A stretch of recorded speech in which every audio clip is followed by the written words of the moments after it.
वो हमें जो मर्जी बोलेगी और हम जवाब नहीं देंगे क्या?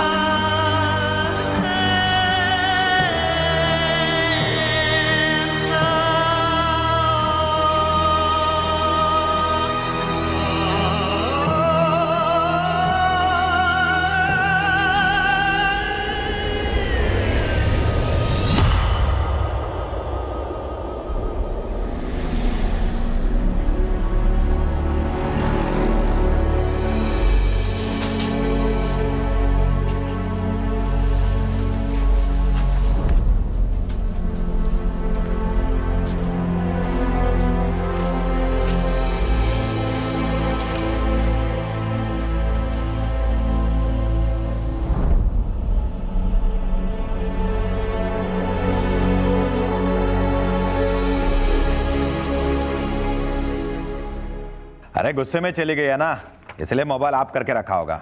जैसे दिमाग शांत हो जाएगा लौट आएगी। साहब गुस्से में तो थी, बोल के गई थी मौसी के घर जा रही हूँ, लेकिन वहाँ पहुंची नहीं। अरे बलराम जी, बच्चा लोगों का एक तरीका होता है गुस्सा दिखाने का। कहीं जाकर बैठ जाते हैं और माँ बाप टेंशन में आके तिल मिलाते रहते हैं। वैसे यह गुस्सा 24 घंटे ज्यादा नहीं टिकता, आ जाएगी। लेकिन साहब मेरी नीलम कल शाम लगभग 6 बजे घर से निकली है, बोली मौसी के घर जा रही हूँ। उसकी मौसी राधेपुर में रहती है, मुश्किल से 2 घंटे का रास्ता होगा। वहाँ पहुंची नहीं, पता नहीं रात भर कहाँ रही होगी, फोन भी बंद है उसका। कल शाम 6 बजे गई है ना, तो 24 घंटा तो दो। आज शाम 6 के पहले आ जाएगी, गुस्सा थूक देगी।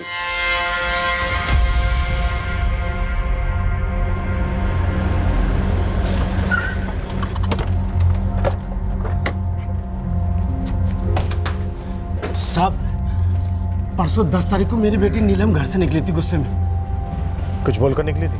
और राधेपुर आने वाले थे, मौसा हूँ उसका, लेकिन मेरे घर आई नहीं नीलम बिटिया, और उसका फोन भी बंद है। और आप लोग अब 2 दिन बाद आए हो थाने?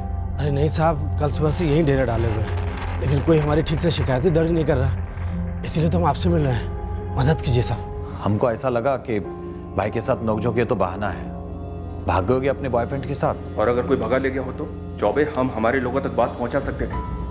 अगर लड़की का फोन बंद है तो उसकी रिकॉर्ड निकलवा सकते थे। वैसे ही हमारा डिपार्टमेंट कम बदनाम नहीं है इस बात के लिए कि हम काम नहीं करते। The number you have called is currently switched off. Please try again later. Thank you. Sir 444876231 इस नंबर के कॉल रिकॉर्ड्स और लोकेशन चाहिए। 21 साल की लड़की है, नीलम बिस्ती नाम है, परसों से गायब है। सर इस नंबर की डिटेल्स थोड़ा जल्दी मिल जाती तो अच्छा होता। पहले भी कभी ऐसे नीलम घर छोड़कर गई है गुस्से में, और आपके घर जाकर रुकी है राजेंद्र जी? नहीं, कभी नहीं। क्या करती है नीलम?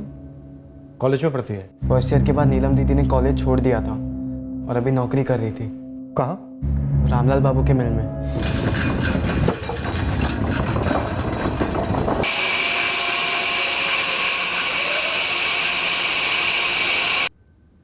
झगड़ा किस बात पर हुआ था चेतन? सर वो पैसों को लेके।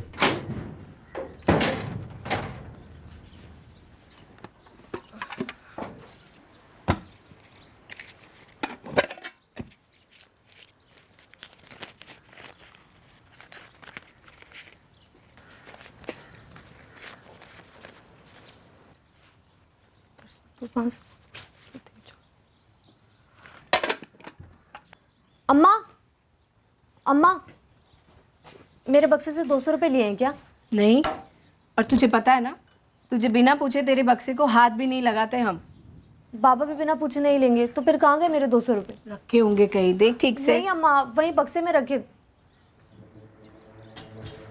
चेतन, चेतन, मेरे बक्से से 200 रुपये लिए? हम काहे ले गए? कोई काम धंधा नहीं है क्या? तो नजरें क्यों चुरा रहा है? यहाँ देख, इससे पहले भी 20-50 रुपये निकालता रहा है तू। ये मत सोच कि मुझे मालूम नहीं पड़ता था। ओ दीदी, कमाने लगी हो ना तो इतना इतराने की जरूरत नहीं है। चुप, सीधे सीधे जवाब दे। 200 रुपये लिए या नहीं लिए? कौन सा 2000 रुपये ले लिए? मतलब लिए 200 रुपये? हाँ। क्यों? वो भी मुझसे बिना पूछे? हम पूछते तो तू देती क्या? क्यों लिए? बोल। अरे दोस्तों को छोले भटूरे की पार्टी देनी थी हमें। चल रास्ता छोड़ अभी। नीलम अब जाने भी दे बेटा। क्यों जाने दूं अम्मा? इसकी पढ़ाई के लिए मैंने अपनी पढ़ाई छोड़ दी। और तुझे पता भी है वो पैसे हम क्यों जोड़ रहे हैं? 200 रुपए के लिए इतनी नौटंकी करनी जरूरी है? दोस्तों को छोले भटूरे खिलाना जरूरी था? अरे कौन सा आसमान टूट पड़ा? तूने घर पे चोरी किया चेतन। क्या चोरी? चोरी की हमने? नीलम, चेतन, अब बस भी करो दोनों। अम्मा मैं जाने नहीं दे सकती हूँ इसे। 200 रुपए कम नहीं होते हैं। आज घर पे चोरी किया, कल बाहर जाके डाका डालेगा।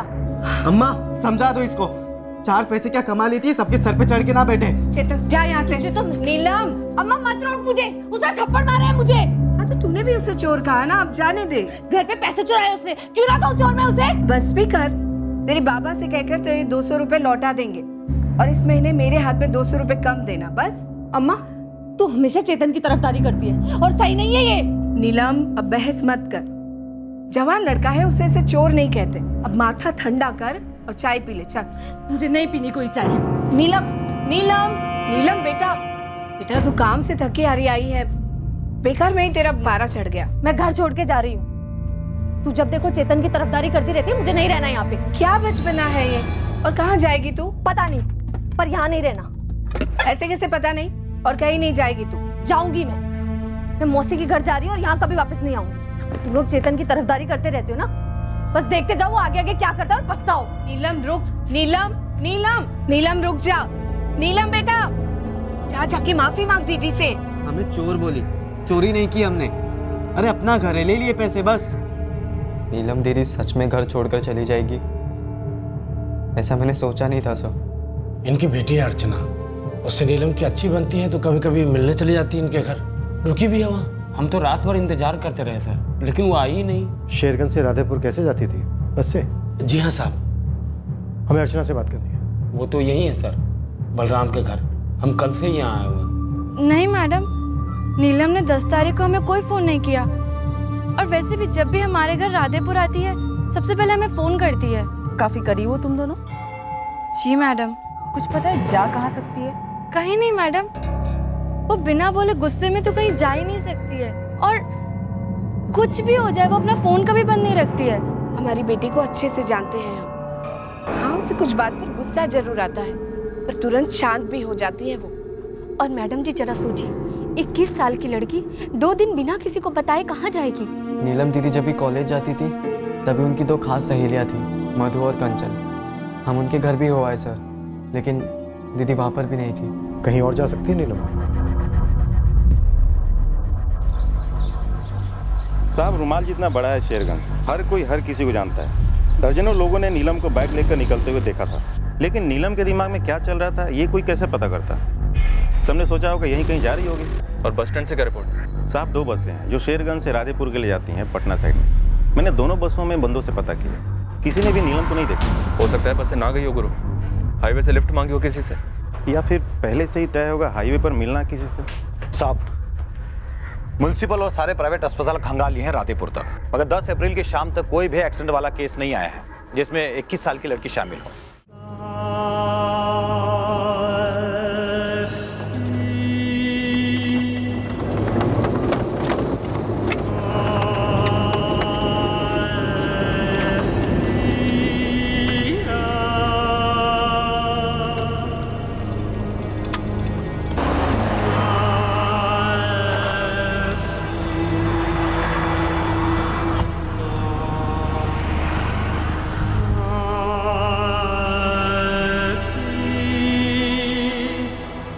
मैं नहीं मानता मैडम, बिल्कुल नहीं मानता कि नीलम जैसी लड़की गुस्से में घर छोड़ेगी और फिर वापस से नहीं लौटेगी। आप ये नीलम और उसके परिवार को कितनी अच्छी तरह से जानते हैं रामलाल जी? नीलम जैसी मेहनती लड़की तो मैंने आज तक देखी ही नहीं, और ये गुण उसे अपने बाप से मिला है, बलराम।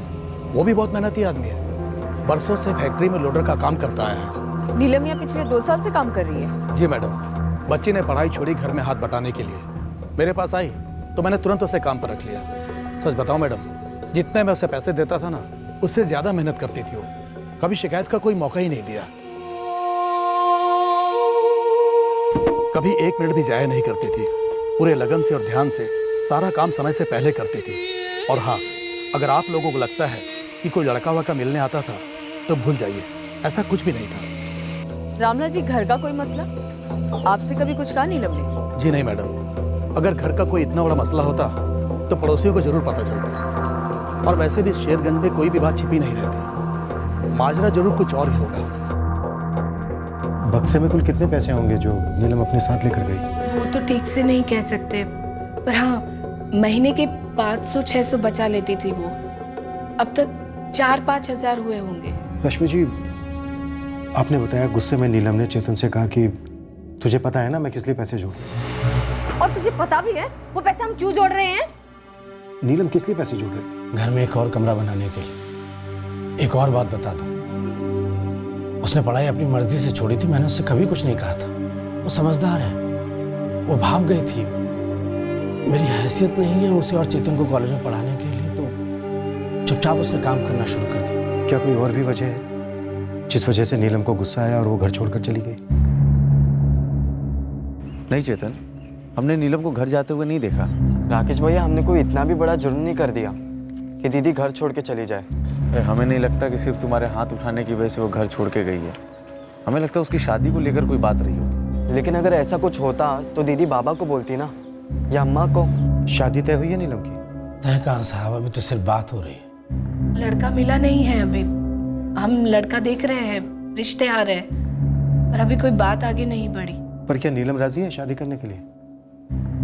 नहीं है, लेकिन हम तो माँ बाप हैं, हमें तो सोचना ही पड़ेगा उसकी शादी के लिए।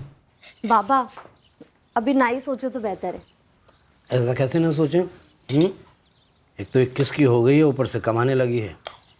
कल कोई ये ना कहे कि पैसों के लालच में तेरी शादी नहीं करा रहे हैं। और अर्चना तुझसे 2 साल छोटी है, फिर भी तेरी महादेवी मौसी ने अभी से उसके लिए लड़के देखना शुरू कर दिया है। अम्मा एक बार हमारे घर का दूसरा कमरा बन जाए फिर कर देना हाथ पीली। मैं कौन सा मना कर रही हूँ? क्यों? दूसरा कमरा बनवाने के बाद यहीं पर जमे रहने का प्लान है? हाँ, मैं शादी ही नहीं कर रही तो यही रहूंगी ना। मतलब वो पूरा एक कमरा सिर्फ तेरे अकेले का? वाह भाई। क्या कोई लड़का है जिसे नीलम पसंद करती है, जिसकी वजह से उसने शादी के लिए मना किया? साहब हम गरीब जरूर हैं, लेकिन इतने नहीं कि शर्म बिक गई। हमारी नीलम बहुत सुलझी हुई और समझदार लड़की है। वो ये बॉयफ्रेंड शॉयफ्रेंड के चक्कर में तो कभी आ ही नहीं सकती। गीता, नीलम की कॉलेज फ्रेंड मधु और कंचन, इन दोनों से भी बात करो। हो सकता है कोई बॉयफ्रेंड वाला मामला हो। सर नीलम की मौसी की बेटी अर्चना, वो काफी क्लोज है नीलम के। उसने भी कोई बॉयफ्रेंड का जिक्र नहीं किया। अर्चना करीब जरूर है, पर है तो मुझसे बहन ही। हो सकता है नीलम ने उसके साथ कुछ शेयर ना किया हो।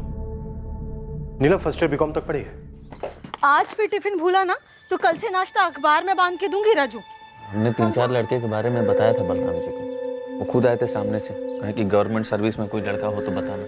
नीलम ने तुमसे कभी कुछ ऐसा कहा क्या कि मेरे लिए लड़के वड़के ना देखो, कोई और है? हमारे और नीलम के बीच में ऐसी बातें नहीं होती थी। दरअसल 1-2 बार हमने उसको घर छोड़ा तो हमने पूछा कि भाई फलाना लड़का तुम्हें पसंद क्यों नहीं आया, तो हमेशा उसका एक ही जवाब रहता था कि राकेश भैया हमें भी शादी नहीं करनी। अच्छा, हालांकि पुलिस को लगता है कि उसकी लाइफ में कोई लड़का था। वाकई में था? पता नहीं, 3-4 दिन से गायब। भागी भागी होगी किसी लड़के के साथ? ना, अगर कोई लड़का होता तो सबसे पहले घर पे बताती, भागती भागती नहीं। अगर कोई होता भी तो रिश्ता इतना छुपा हुआ कैसे रह सकता है?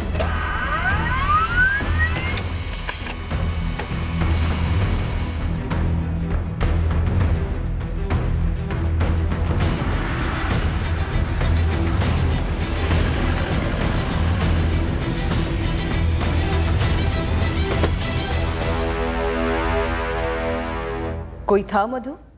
कंचन? मेरे हिसाब से नहीं। नीलम ने हमें कभी कुछ बताया ही नहीं मैडम। देखो स्कूल से लेकर कॉलेज तक तुम तीनों साथ में थे। नीलम ने कभी कुछ ना बताया, लेकिन तुम दोनों ने कभी तो कुछ तो महसूस किया होगा।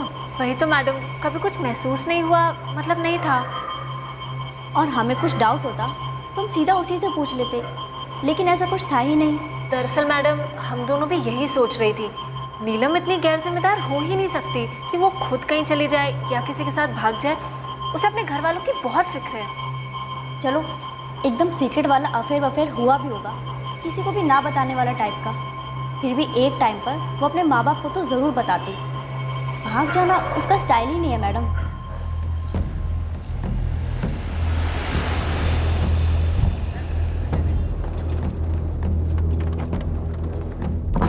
सर, नीलम के फोन रिकॉर्ड से तो कुछ भी नहीं मिला है। अपने फादर और बॉस रामलाल के अलावा यूसेज लगभग ना के बराबर है। लास्ट फोन लोकेशन 10 तारीख की शाम को शेरगंज हाईवे है। फोन हाईवे के पास स्विच ऑफ? जी हाँ सर, शाम को 7:15 बजे।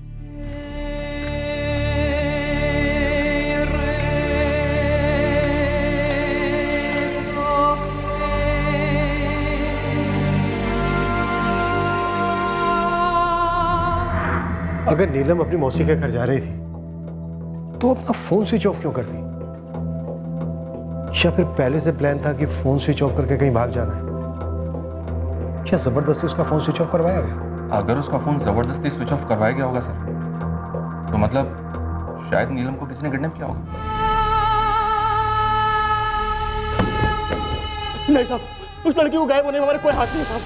10 अप्रैल की शाम को ऐसा कुछ हुआ हम लोगों ने सुना भी नहीं साहब। बच्चों की कसम खा के कहना साहब, 10 अप्रैल को मैं शेरगंज में था ही नहीं।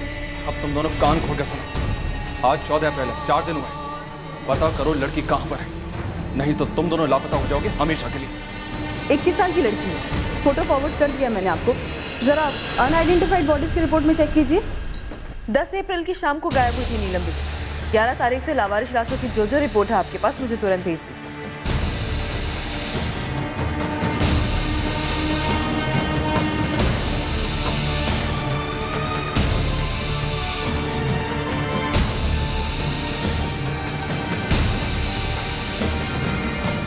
हर एक हिस्ट्री शीटर के एक एक मूवमेंट को चेक करना है। ये उन हिस्ट्री शीटर की लिस्ट है जिन पर और अटेम्प्ट टू के चार्ज लगे हुए।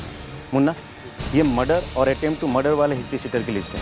इनमें से कोई भी ज़रा सा भी आनाकानी करे कुछ बोलने में तो थाने में हाजिरी लगाने को बोल देना। आप कह रहे हैं कि नीलम दीदी के साथ कुछ गलत हुआ है? 5 दिन हो गए हैं। इस बात की पूरी संभावना है कि किसी क्रिमिनल ने नीलम के अकेले होने का फायदा उठाया, लेकिन वो कोई जान पहचान वाला ही होना चाहिए अगर ऐसा कुछ हुआ है तो, क्योंकि हाईवे पर किसी ने कोई चीखना चिल्लाना तो सुना नहीं है। लेकिन ऐसा कोई क्यों करेगा? हमारी नीलम ने तो आज तक किसी का कुछ बिगाड़ा ही नहीं। पता नहीं इस नालायक ने उस पर हाथ क्यों उठाया। शेरगंज में कोई ऐसा है जिसने कभी नीलम को छेड़ा था और उस दिन मौके का फायदा उठाकर उसे अगवा कर लिया हो? कुछ समझ नहीं आ रहा साहब, कोई हमारी नीलम के साथ ऐसा क्यों करेगा? चौबे पूरा इलाका दोबारा से छान मारो, एक एक जगह ऑन द डबल। सिर्फ पूरे गया डिस्ट्रिक्ट में कहीं भी लावारिस लाश नहीं मिली जो नीलम से मैच करती।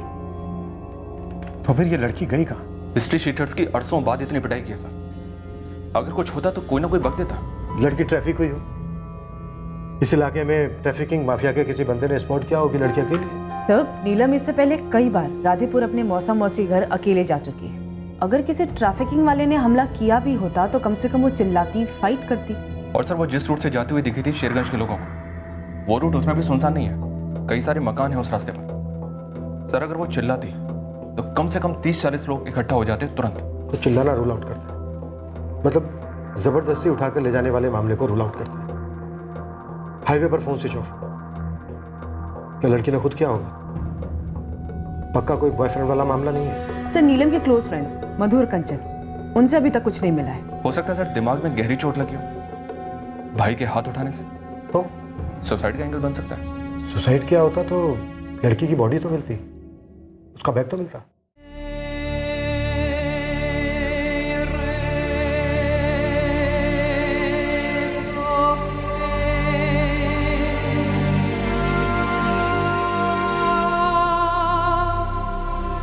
क्या वो हमें छोड़ के गई है? इसे थप्पड़ को लेकर बता देते तो 4 थप्पड़ मारते चेतन को। नहीं रश्मि, बात कुछ और है। किसी लड़के के साथ भाग तो नहीं गई नीलम? ये गुस्सा उसके भागने के इरादे को और हवा दे गया हो। कोई लड़का था क्या? नीलम ने तुम्हें कुछ बताया कभी? कैसी बात कर रहे हैं आप? आपसे कोई बात छिपाई है कभी? शायद कोई और छुपा रहा है सब कुछ जानकर भी। कौन? पता नहीं रश्मि, मुझे क्यों लग रहा है ये अर्चना जरूर कुछ जानती है जो छुपा रही है।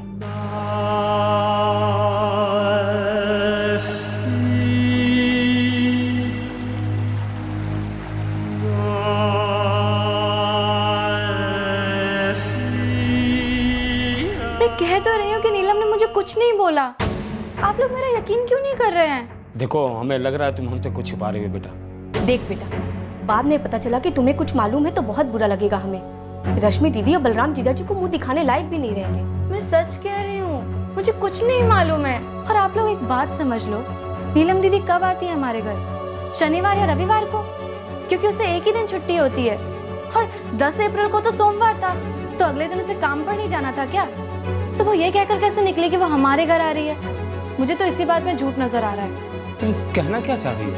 यही कि वो ऐसा कहकर निकल ही नहीं सकती कि वो हमारे घर आ रही है। क्योंकि वो कभी ऐसा करती ही नहीं है। रश्मि दीदी ने तो हमसे यही कहा। हे भगवान, कहीं तो ये तो नहीं कहना चाह रही है कि रश्मि दीदी हमसे झूठ कह रही है। सर मैंने डाइवर्स लगा दिए। अगर सुसाइड होता तो 7 दिन में बॉडी फूलकर ऊपर आ गई होती। कहीं आगे बह तो नहीं गई है? सर नदी से लगकर जितने भी गांव हैं मैंने सभी के थानों को अलर्ट कर दिया था। कहीं से भी किसी बॉडी के मिलने की कोई खबर नहीं आई अभी तक। मैं सोच रही थी कि नीलम के बारे में हमें जो भी सुनने में आया है, काफी मजबूत किस्म की लड़की लगती है। पढ़ाई छोड़ी ताकि फादर का हाथ बटा सके, ईमानदारी से काम कर रही थी, पैसे बचा रही थी, और सब भाई से एक झगड़ा, एक थप्पड़, और इस कारण सुसाइड कर लिया। सब कुछ लॉजिकल नहीं लगता ये। पॉइंट तो है गीता, लेकिन नीलम की अभी तक खबर क्यों नहीं मिली है? कोई भी। नीलम बिश्ती के पोस्टर्स हमने शेरगंज, राधेपुर और आसपास के सारे इलाकों में लगवाए। नीलम को गायब हुए अब 10 दिन हो चुके थे, पर अजीब बात थी कि हमें रिस्पांस लगभग ना के बराबर मिला। पर एक मसला था, एक किस्सा कही जो अब भी हमारे सामने नहीं आया था।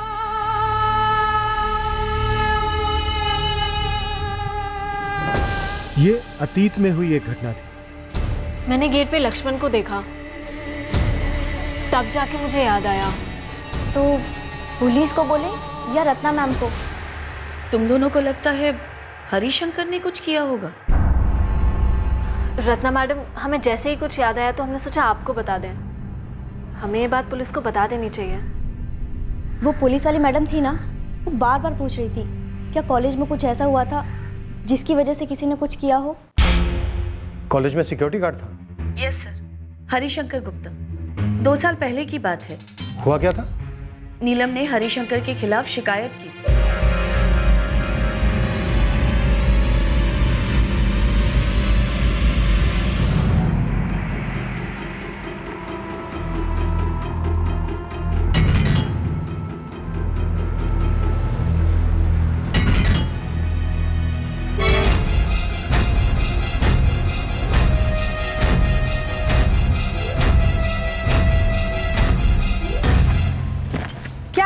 जब देखो तब घूरता रहता है।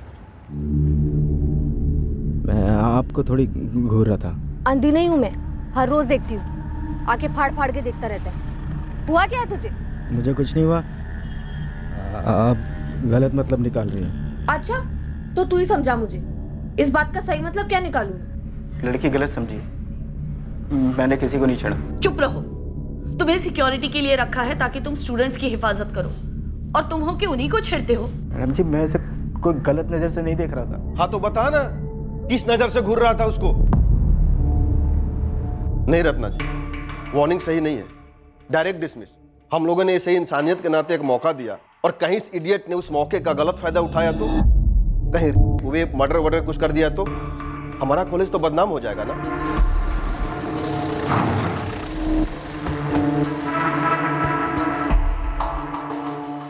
अरे गुरु, खुसुर पुसुर तो हो ही रही है। दुबे जी, आखिर नीलम का पूरा परिवार झूठ क्यों बोलेगा? ये तो बलराम भैया, रश्मि भाभी और चेतन ही बता सकते हैं। लेकिन गांव वालों को क्या लग रहा है? अरे यही कि अगर मौसी के घर जाने के लिए निकली होती तो वहां पहुंचती, एक फोन तो करती। लगता है यहाँ कुछ और ही किया गया। मतलब पूरा बिश्ती परिवार ने खुद ही कुछ कर दिया लड़की को? अरे गुरु, हम लोगों के मुंह में पान डालते हैं, तुम हमारे मुंह में शब्द डाल रहे हो। अरे जितनी उड़ती उड़ती खबर थी सब बता तो दी। मधु, कंचन, नौकरी से निकाले जाने के बाद क्या कभी हरिशंकर ने नीलम को कोई धमकी वमकी दी थी? धमकी वमकी दी थी कि नहीं ये नहीं मालूम मैडम, पर नीलम ने कहा था कि उसने बात की थी। क्या बात की थी कंचन? क्या पीछा करने लगा था? कुछ नया नहीं है। रत्ना मैम को कंप्लेंट करने से पहले भी घूरता था, पीछा करता था। इस बार तो उसे आड़े हाथों लिए। उसने कोई धमकी वमकी दी क्या? नहीं नहीं। तो फिर?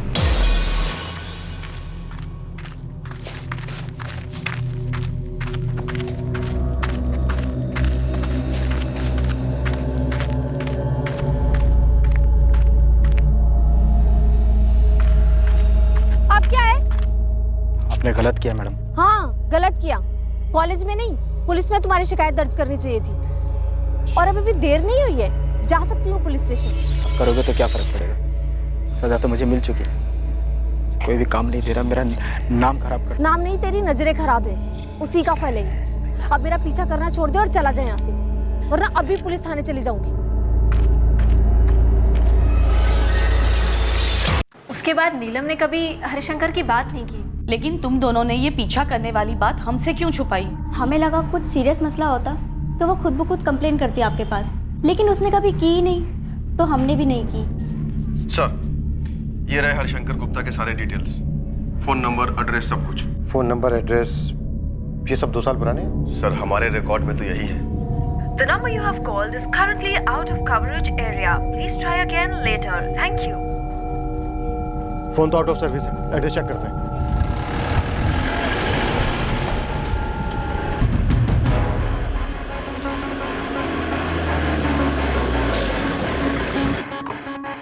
सुन, नाम क्या तेरा? लक्ष्मण केवट साहब। हरिशंकर गुप्ता को जानते हैं? 2 साल पहले यहाँ सिक्योरिटी में था। नहीं साहब, नहीं जानता। किसी नीलम बेस्ती को जानता है? सुना है मैडम, वो स्टूडेंट बात करते रहते हैं, लड़की गायब है करके।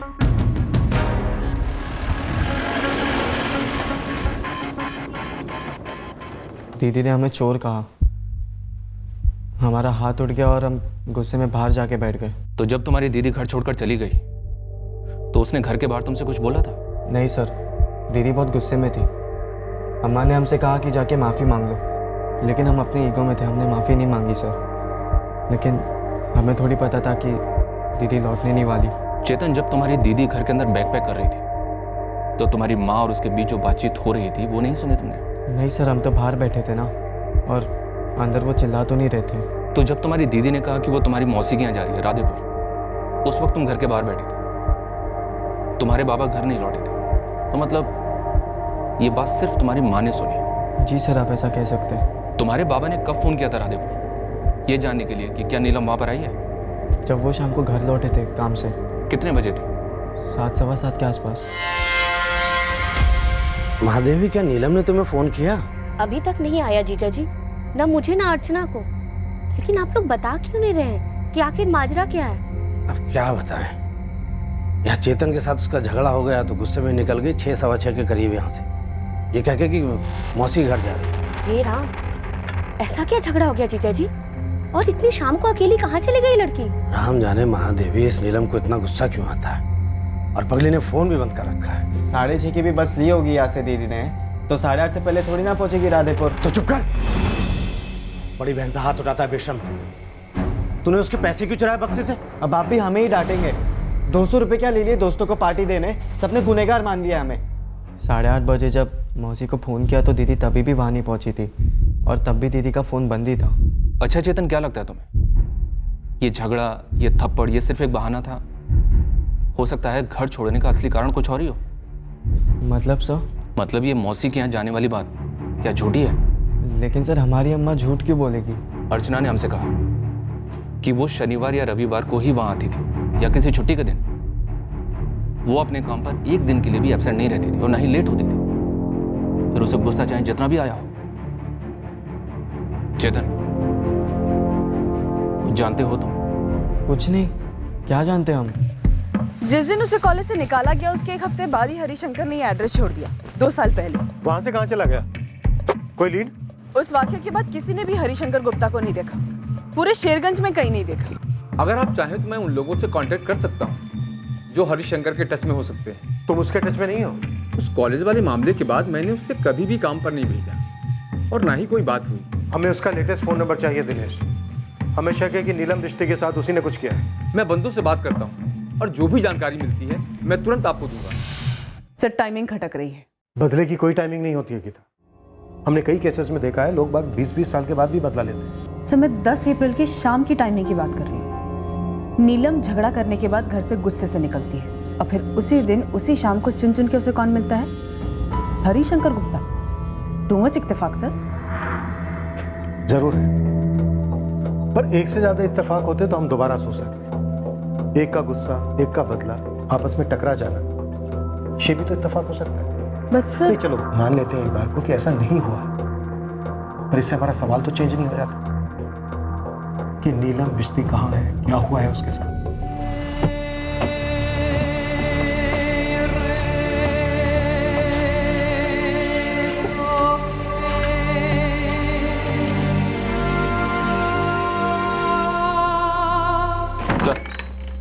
चेतन ने जैसा बताया, बलराम के फोन रिकॉर्ड्स के मुताबिक सेम उसी टाइम पर उसने कॉल किया था महादेवी को। ज़्यादातर ऐसे केसेस में पेरेंट्स और फ्रेंड्स कुछ बताएं ना बताएं, लेकिन कॉल रिकॉर्ड्स छुपे बॉयफ्रेंड और अफेयर्स का अंदेशा देते ही है। नीलम के पास दूसरा फोन होने के चांसेस काफी कम है सर, और उस दिशा में हमारे पास कोई सुराग भी नहीं है। सर, अगर दूसरा फोन होता तो कहीं ना कहीं बॉयफ्रेंड भी होता, जो राधेपुर में या यहाँ शेरगंज में या कहीं तो होता, और उसके बारे में हमें अंदेशा तो मिल ही गया होता। हरिशंकर गुप्ता के पीछे हाथ धोकर पड़ जाओ सर। और मैं पड़ता हूँ बिश्ती परिवार के पीछे। क्या इन्होंने कुछ नीलम के साथ कर दिया है? कुछ छुपा रहे हैं? कोई साजिश है? चेतन ने मुझे बताया कि आप लोग हम ही पे शक कर रहे हैं, कि हम झूठ बोल रहे हैं। आप ही बताइए, हम झूठ क्यों बोलेंगे? हम माँ हैं नीलम की। देखिए, केस बड़ा अजीब है हमारे लिए। नीलम गुस्से में घर से निकली, उसका कोई बॉयफ्रेंड प्रेमी है नहीं, जबरदस्ती उठाया जाना लगभग असंभव। तो फिर नीलम गई कहाँ? हुआ क्या उसके साथ? यही बात तो हम पूछ रहे हैं साहब, कि क्या हम अपनी बेटी की शक्ल देख पाएंगे कभी? देखिए, इस वक्त हमारे हाथ में सिर्फ हरिशंकर गुप्ता का सुराग है, जो अभी तक हमें मिला नहीं है। हम पूछ रहे हैं हमारी बेटी कभी मिलेगी, सही सलामत घर लौटेगी? इस वक्त हमारे लिए कुछ भी कहना मुश्किल है। हम इस सब भावना को भी टटोल रहे हैं कि क्या नीलम खुद से यहाँ से कहीं बहुत दूर चली गई है। पर सवाल ये है कि क्या नीलम ऐसी है? इतना गुस्सा भरा था उसके अंदर।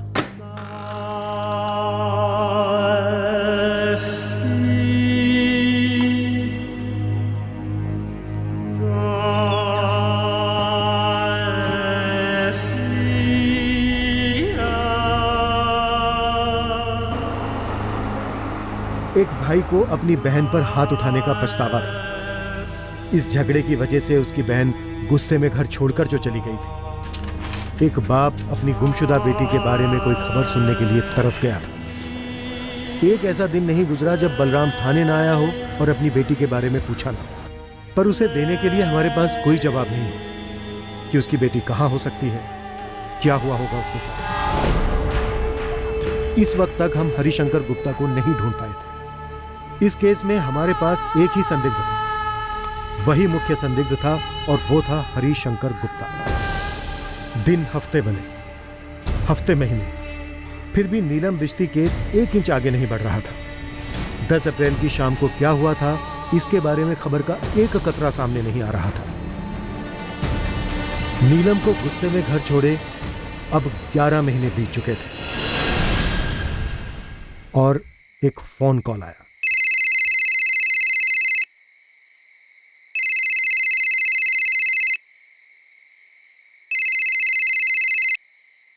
हेलो हेलो हेलो, अरे कौन है भाई, कुछ तो बोलो। वो आवाज मेरी नीलम की थी साहब। क्या बोली? ज्यादा तो कुछ नहीं बोली, बस एक नाम लिया राकेश झा का। बोली सबके पीछे राकेश। किस सब के पीछे बलराम जी? ये तो नहीं पता। मेरी बच्ची रो रही थी और कह रही थी कि अरे कुछ तो बोलो, कौन है इतनी रात गए? हेलो पापा। पापा। नीलम नीलम नीलम बेटा, कहाँ है तू? पापा मुझे बचा लीजिए, मुझे बचा लीजिए। अरे मेरी बच्ची, ये तो बता तू है कहाँ? पापा मुझे नहीं पता मैं कहाँ हूँ, ये सब राकेश भैया ने किया है। पापा मुझे बचा। ऐसा लग रहा था कि डर डर के छुप के बात कर रही थी कहीं से। सर, ये नंबर 444908760 जिस नंबर से कॉल आया था वो अभी स्विच ऑफ है। लोकेशन डिटेल्स और रिकॉर्ड भेजने के लिए बोला है। साहब, अब तो आपको पता चल गया ना कि लड़की जिंदा है। आप ही कुछ कर सकते हो, बचा लो उसको। हाँ सर, और उस शाम को दीदी बहुत ज्यादा गुस्से में निकली थी घर से, और रास्ते में उस राकेश के बच्चे नहीं फांसा होगा दीदी को। मैंने हाँ राकेश, तूने, उसने तेरा ही नाम लिया। सर पगला गए हैं बलराम जी। हम शेरगंज में यहाँ अपना काम कर रहे हैं, भला हम ऐसी घिनौनी हरकत क्यों करेंगे? बलराम जी और रश्मि भाभी को और कोई नहीं मिला फंसाने के लिए, जो हम लोगों पे इल्जाम ठोक रहे हैं। ना कोई सबूत ना कुछ, बस ले लिया नाम। हम क्या बताएं सर, हमारा तो दिमाग ही सुन पड़ गया। आप ही बताइए, कोई लगभग 11 महीने बाद फोन करता है और फोन पे रोते हुए कहता है कि राकेश ने उसे फंसाया। राकेश नहीं कहा था, राकेश भैया कहा था। नीलम तुझे राकेश भैया कह के बुलाती थी ना? सर, हमें तो आधा गांव राकेश भैया कह के बुलाता है। पर नीलम ने आधे गांव का नाम नहीं लिया है, तुम्हारा नाम लिया है। क्यों? यही तो हम जानना चाहते हैं कि हमारा ही नाम क्यों लिया उसे। कोई तो वजह होगी ही ना। 10 अप्रैल की शाम को तुम नीलम से मिले थे राकेश? सर, पहले आप ये पता लगाइए, क्या ये फोन बलराम को आया था, और आया भी था तो क्या नीलम ने किया था? फोन आया भी था। 10 अप्रैल की शाम को क्या तुम नीलम से मिले थे राकेश? सर, मिला होता तो बताता नहीं मैं। और मिला होता तो कहाँ ले जाता मैं उसे? अपनी पत्नी वनीता के पास। वो कुछ नहीं बोलती। कहाँ से फोन किया था नीलम ने सर? नीलम ने अभी ये बताया नहीं है। तो पहले उसे ढूंढिए, पता कीजिए। पर उसने ये जरूर बताया कि तूने उसे फंसाया। सर फंसाया तो आपको जा रहा है। हमें तो लगता है बलराम ने कुछ किया अपनी बेटी के साथ, और 11 महीने बाद किसी फोन कॉल का नाम लेके हमें आगे कर रहा है। सर हमें तो लगता है कोई फोन कॉल आया ही नहीं। पता किया हमने, फोन आया था। सर फोन आया तो बलराम ने खुद कराया होगा। वो तो हम पता लगाएंगे। तो ये भी पता लगाइए कि अगर नीलम कल रात में फोन कर सकती है तो 11 महीने पहले फोन क्यों नहीं किया उसने? तूने उसे नहीं करने दिया होगा। कहाँ छुपा के रखा है नीलम को? अरे सर मैं घर और दफ्तर के बीच में रहता हूँ, कहाँ छुपाऊंगा उसे और क्यों? ये तू ही हमें बता दे, नहीं तो फिर नीलम हमें बताएगी। और एक बात अच्छी तरह से समझ ले, अगर ये सच निकला कि तूने नीलम को फंसाया तो अरे सर फंसाया तो हमें जा रहा है। ऐसे 11 महीने बाद कोई नाम लेता है क्या?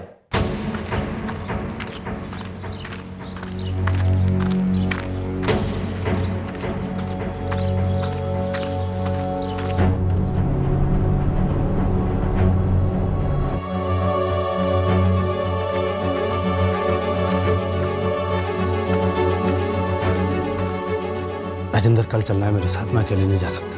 लेकिन जाना कहाँ बलराम? इलाहाबाद। क्यों? वो सब रास्ते में बता दूंगा तुम्हें। चलोगे ना तुम मेरे साथ? एक मिनट बलराम, ये 5 दिन पहले जो फोन आया था, क्या वो सच में नीलम का था? उसने सच में राकेश झा का नाम लिया था?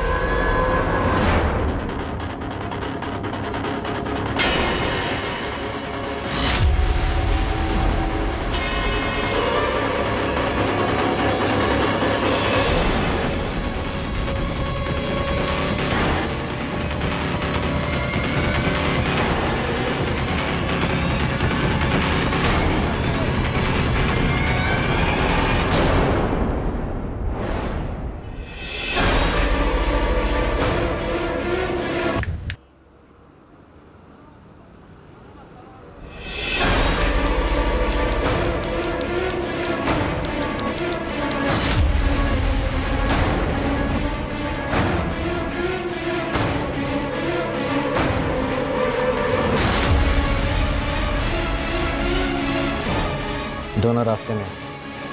कागजात 10 मिनट में आ जाएंगे।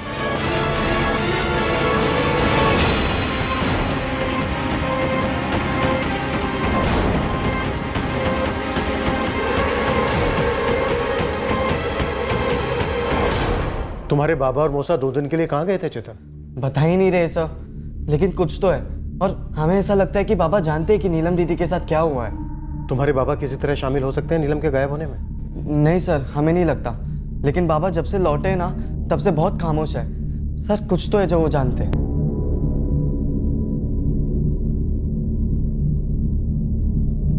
पर तुम्हारे बाबा और मौसा कहाँ गए थे? घर पर कुछ तो बता कर गए होंगे। नहीं सर, नहीं बताया। ना हमें बताया और ना अम्मा को। इसे अचानक कहाँ जा रहे हैं आप? नहीं बता सकता रश्मि, जाना है, कुछ है। नीलम दीदी की कोई खबर है? न तू हाथ उठाता न ये आफत आती। बहुत पछता रहा हूँ बाबा, आप बताइए तो कहाँ जा रहे हैं? बाबा अर्चना के बाबा ने कुछ नहीं बताया हमें, बस इतना बोले बलराम जीजा जी के साथ जा रहा हूँ। अर्चना, मौसा जी तुमको कुछ बोले थे क्या? नहीं चेतन, जब अम्मा को कुछ नहीं बताया तो हमें क्यों बताएंगे? बहुत डर लग रहा है हमें। अचानक से रात को फोन आया, बस इतना बताया कि नीलम का है। लेकिन बलराम मौसा जी ने पुलिस को बोला कि नीलम ने राकेश भैया का नाम दिया। लेकिन राकेश भैया को तो उन्होंने छोड़ दिए। हम मिले थे अभी उनसे, हमसे तो कुछ उल्टा ही कहने लगे। तेरे बाबा झूठ बोल रहे हैं, समझा? ये नीलम को क्यों अगवा करेंगे? फिरौती के लिए, वो भी तुम लोगों से। कॉलेज पढ़ रहे हो ना, जरा दिमाग लगाओ। हमको तो कुछ समझ ही नहीं आ रहा है। बाबा और मौसा जी कहीं चले गए, वो भी हमको बिना बताए। अरे वो सच बोलेंगे नहीं, और तेरी बहन भी तुझ पे गुस्सा होकर घर छोड़ के नहीं गई है। माजरा कुछ और है चेतन। तेरे बाबा खेल रहे हैं गेम। आज हमारा नाम लिया है, कल किसी और का नाम लेंगे। हमें नहीं लगता कि हमारे बाबा कुछ गलत कर सकते, लेकिन जब से वो लौटे एकदम गुमसुम से रहने लगे। कुछ तो जरूर हुआ है सर।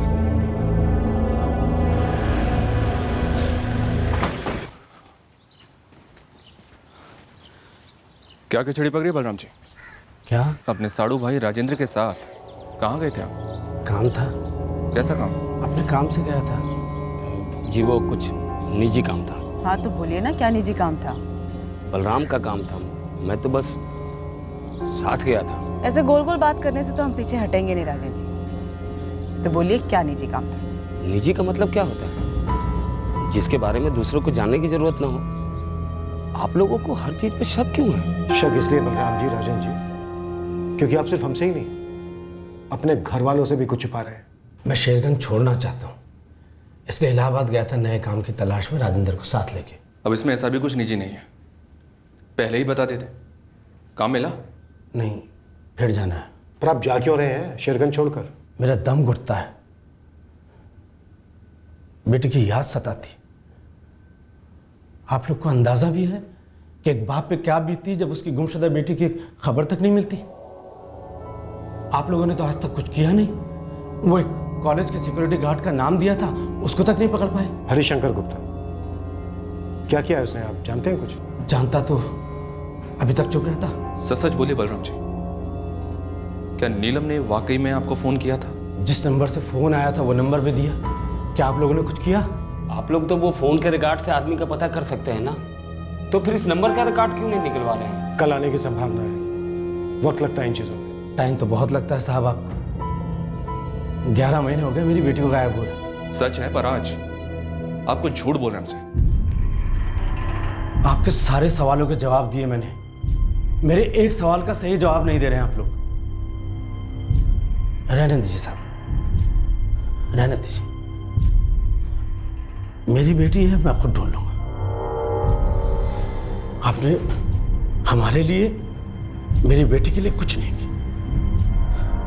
आप पे भरोसा नहीं रहा साहब, हमें माफ कर दीजिए,